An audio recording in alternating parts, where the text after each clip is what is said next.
नमस्कार, स्वागत है आप सभी का आपके अपने यूट्यूब चैनल एनमिसा क्लासेस में। साथियों, आज मैं आप सभी के समक्ष उपस्थित हूँ बीएड तृतीय सेमेस्टर के ईपीसी 1 में आपका जो ई वाला पोर्शन है उसमें दिया हुआ है कि सामुदायिक स्थल का भ्रमण एवं पर्यटन पर प्रतिवेदन तैयार करना। यानी कि आप जहाँ पर भी टूर आपका गया हुआ है विद्यालय का, या तो उस पर फाइल तैयार करिए, ठीक है, या फिर अगर आप शैक्षणिक भ्रमण फाइल नहीं तैयार कर रहे हैं तो किसी अपने आसपास के सामुदायिक स्थल की एक रिपोर्ट तैयार करिए, उस पर प्रतिवेदन दीजिए, यानी कि एक फाइल तैयार कीजिए। आप वहाँ पे जाइए, निरीक्षण कीजिए और उसके बारे में पूरी विशेष जानकारी दीजिए, ठीक है। तो इसी संदर्भ में मैं आज आप सभी को बताऊँगा, जिसके मैंने कि पहले बता दिया था कि सामुदायिक स्थल के अंतर्गत आंगनबाड़ी, पंचायत भवन, सामुदायिक स्वास्थ्य केंद्र, ये सभी आते हैं। तो आज मैं आप सभी को बताऊंगा कि आंगनवाड़ी पे कैसे फाइल आपको लिखनी है। तो मैं हेडिंग्स बताऊंगा और हेडिंग के अंतर्गत आपको क्या लिखना है उससे संबंधित कुछ मैटर बताऊंगा, ठीक है। तो देखिए, सबसे पहले तो आपको आंगनबाड़ी के अंतर्गत आंगनबाड़ी क्या है, ठीक है। आंगनबाड़ी का जैसे कि हम कह सकते हैं कि सबसे पहला बिंदु जो हमारा होगा वह होगा आंगनबाड़ी का अर्थ, ठीक है। क्योंकि हम किसी भी चीज़ का पहले अर्थ और परिभाषा ही लिखते हैं, तो आंगनबाड़ी का अर्थ क्या है सबसे पहले तो हम ये लिखेंगे, ठीक। आंगनबाड़ी के अर्थ की जैसे कि हम कहें कि इसके अंतर्गत आप क्या लिख सकते हैं, तो आंगनबाड़ी किसे लिख सकते हैं, आंगनबाड़ी को अंग्रेजी भाषा में, ठीक है, कंट्री यार्ड शेल्टर भी कहते हैं। आंगनबाड़ी को आंगन आश्रय भी कहा जाता है। इसकी शुरुआत सन 1975 में भारत सरकार द्वारा किया गया। यानी आंगनबाड़ी क्या है, उसका अर्थ क्या है, इसकी शुरुआत कैसे हुई, ये आपको भूमिका सबसे पहले बनानी है, ठीक है। अर्थ के साथ साथ आपको इसमें इसकी भूमिका भी बनानी है, ठीक है। सबसे पहली हेडिंग तो यही रहेगी, ठीक। तो आंगनबाड़ी का अर्थ या आंगनबाड़ी की भूमिका आपको बनानी है, ठीक। जैसे आप सभी कर सकते हैं प्रस्तावना, शुरुआत करते हैं कैसे हम, ठीक। तो सबसे पहले आपको आंगनबाड़ी के बारे में आपको लिखना है। इसके बाद आप आएंगे दूसरे नंबर पे कि आंगनबाड़ी के उद्देश्य क्या क्या है। ये लगभग आपका एक पेज में हो जाएगा, ठीक है। इसके बाद है आंगनबाड़ी के उद्देश्य। अब आंगनबाड़ी की स्थापना किन किन उद्देश्यों को ध्यान में रख करके की गई थी, इसको आपको इसके अंतर्गत लिखना है कि आंगनबाड़ी के क्या क्या उद्देश्य। जैसे आंगनबाड़ी का उद्देश्य क्या है कि जो भी नवजात शिशु हैं, ठीक है, उनको पूर्व प्राथमिक शिक्षा प्रदान करना आंगनबाड़ी का यह उद्देश्य है। आंगनबाड़ी पोषण युक्त भोजन भी प्रदान करता है, खेल खेल में शिक्षा प्रदान करता है आंगनबाड़ी, ठीक है। तो यही सिर्फ है कि भारतीय संविधान के राज्य के नीति निर्देशक तत्वों के अंदर राज्यों से यह अपेक्षा की जाती है कि 0 से 6 वर्ष के आयु वाले सभी बच्चों के लिए पोषाहार और शिक्षा की व्यवस्था करें। आंगनबाड़ी की स्थापना का उद्देश्य भी यही है। आंगनबाड़ी छोटे बच्चों की पोषण, स्वास्थ्य और शिक्षा संबंधी आवश्यकताओं की पूर्ति करने के लिए एकीकृत विकास योजना का आरंभ करता है या क्रियान्वयन करता है। तो यह आंगनबाड़ी का हो गया आपका उद्देश्य, ठीक है।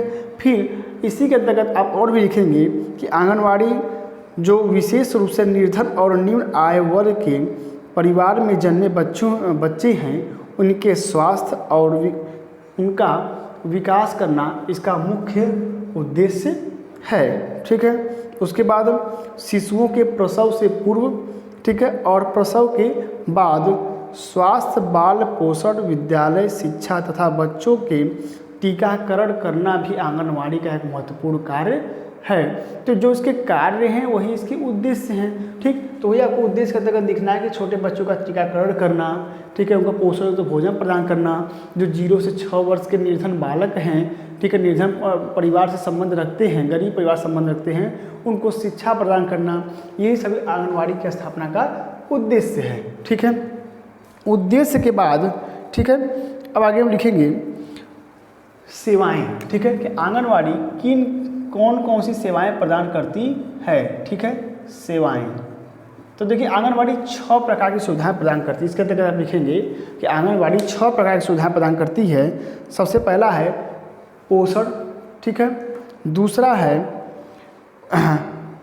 पोषण एवं स्वास्थ्य, ठीक है। सबसे पहला आपका है पूरक पोषण, दूसरा है पोषण एवं स्वास्थ्य, तीसरा है टीकाकरण, ठीक है, चौथा है विद्यालय वातावरण, और पांचवा है, ठीक है, जांच करना, जैसे महिलाओं, गर्भवती महिलाओं की जांच वाँच होती है वहाँ पे, ठीक, और छठा है टीकाकरण। यह 6 कार्य यानी 6 सेवाएं ये आंगनवाड़ी प्रदान करती है। तो आंगनवाड़ी कौन कौन सेवाएं प्रदान करती है ये भी आपको लिखना है, ठीक।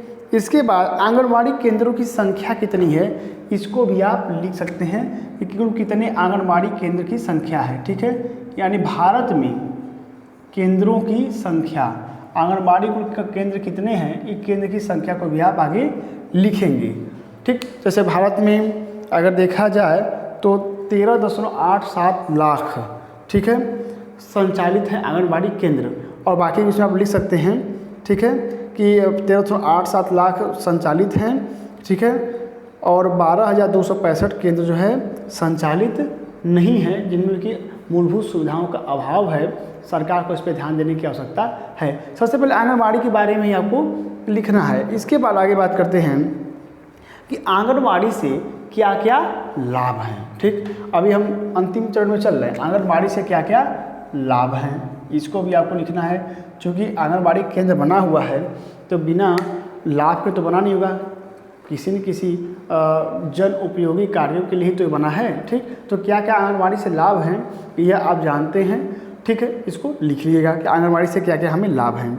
इसके बाद आती है बात कि आंगनवाड़ी कार्यकर्ती, ठीक है, आंगनवाड़ी में कार्यकर्ता नहीं होता है, कार्यकर्ती होता है, महिलाएं आंगनवाड़ी में होती हैं। तो आंगनवाड़ी कार्यकर्ती के,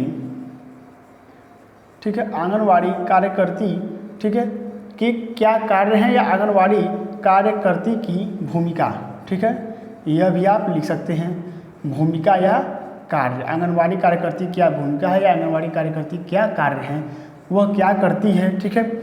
उसके बाद इसमें उसकी वेशभूषा को भी आप दर्शा सकते हैं कि आंगनवाड़ी कार्यकर्ती की, ठीक है, वेशभूषा, वेशभूषा मतलब है ड्रेस, ठीक है, घास भूसा वाला नहीं है ये।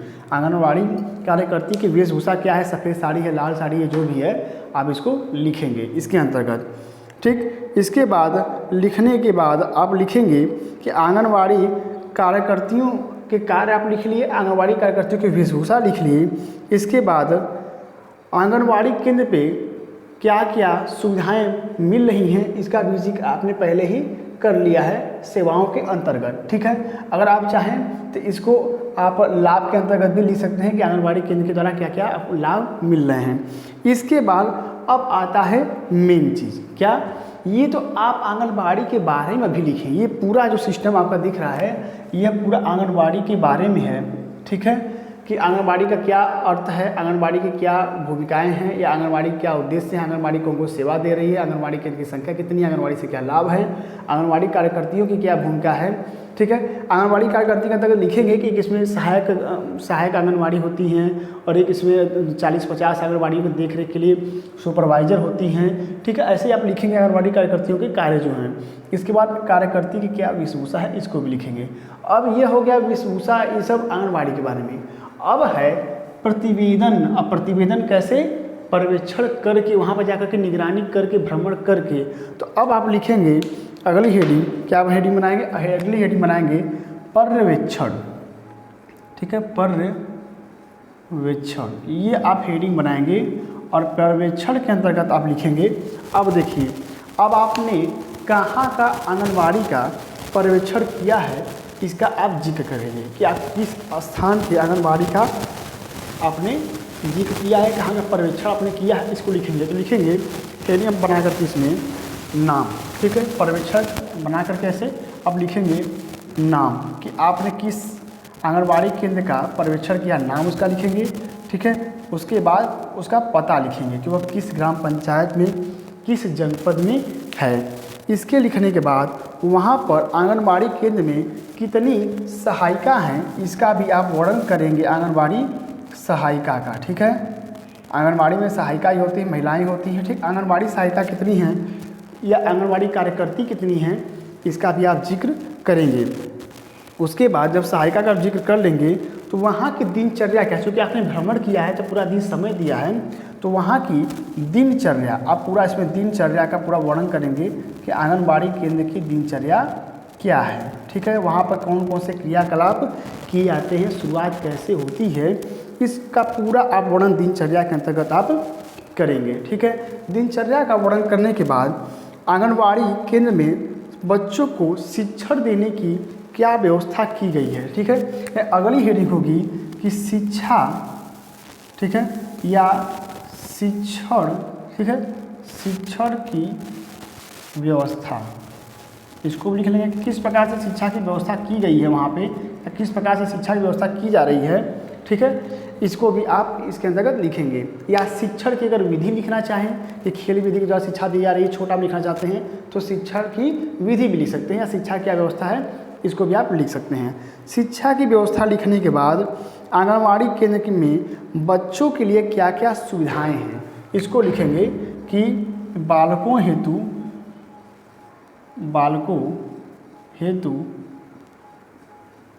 उपलब्ध सुविधाएं। जैसे उपलब्ध सुविधाएं क्या क्या हैं, वहाँ पे खेल कूद के सामान हैं, ठीक है, और उसके बाद उनको पोषण युक्त भोजन मिलता है, ठीक, और उसके बाद उनको वहाँ पर नैतिक शिक्षा भी प्रदान की जाती है। ठीक है, इसके बाद साफ सफाई पर विशेष ध्यान दिया जाता है। ठीक है, तो ये सब आप लिखेंगे कि बालकों हेतु क्या क्या उपलब्ध सुविधाएं हैं, यानी खेल के सामान है, खेल का मैदान है, उसके बाद खेल में उनको वहाँ पर शिक्षा प्रदान की जा रही है, पोषण युक्त भोजन मिल रहा है, टीकाकरण किया जा रहा है बच्चों का, ये सभी सुविधाएं वहाँ पे उपलब्ध हैं। इसके बाद या फिर आप जहाँ पर निरीक्षण किए अगर वहाँ पे और भी सुविधाएं हैं बच्चों के लिए तो उसका भी आप जिक्र करेंगे। ठीक, मेरे यहाँ जितनी है मैं उसी का बारे में आपको बता रहा हूँ। आगे है आंगनवाड़ी केंद्र की क्या वर्तमान में स्थिति है, इसका भी आप वर्णन करेंगे कि वह इस समय क्या उसको मरम्मत, ठीक है, स्थिति हेडिंग बनाएंगे कि आंगनवाड़ी केंद्र की वर्तमान में स्थिति क्या है, जहाँ का आपने पर्यवेक्षण किया है, मरम्मत के योग्य है, दीवारें चरकी हुई हैं, पानी टपक रहा है, जो भी है इसको आप लिखेंगे। उसके बाद लिखेंगे उपलब्ध संसाधन कि आंगनवाड़ी केंद्र में आपको कौन कौन से संसाधन की उपलब्धता मिली। तो उपलब्ध संसाधन अगली हेडिंग आपकी होगी उपलब्ध संसाधन।